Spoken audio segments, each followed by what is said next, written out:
KP சமையல் குறிப்புகளுக்கு வரவேற்கிறோம். இன்று நாம் 50 வகையான சுவையான ஊறுகாய்களை பார்க்கிறோம்.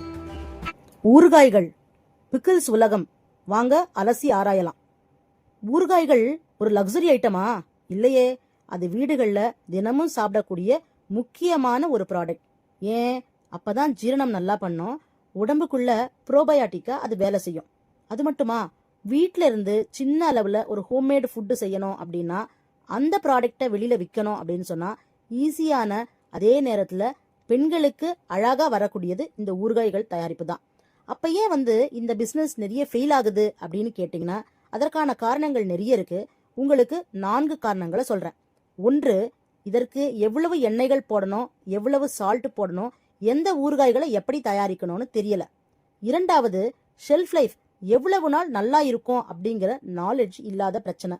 3வது, ஊறுகாய்களுக்கான வாசனை வேற, ஃபங்கை அல்லது ஸ்பாயிலேஜ்னால ஏற்படக்கூடிய வாசனைகள் வேற. இது தெரியவில்லைனாலும் இந்த பிசினஸ் ரொம்ப கஷ்டம்தான். 4வது, பிரைசிங் பேக்கேஜிங் ஸ்ட்ராட்டஜி ரொம்ப முக்கியம். அது இல்லாம மார்க்கெட்ல நிக்க முடியாது. இந்த 4 பிரச்சனைகளால தான் பெண்கள் நல்லா ஊறுகாய் பண்ணாலும் கூட அதை மார்க்கெட்டுக்கு கொண்டு போய் சேர்க்க முடியல. அப்ப கேபி ரெசிபீஸ்ல என்ன சொல்லித்தரோம்?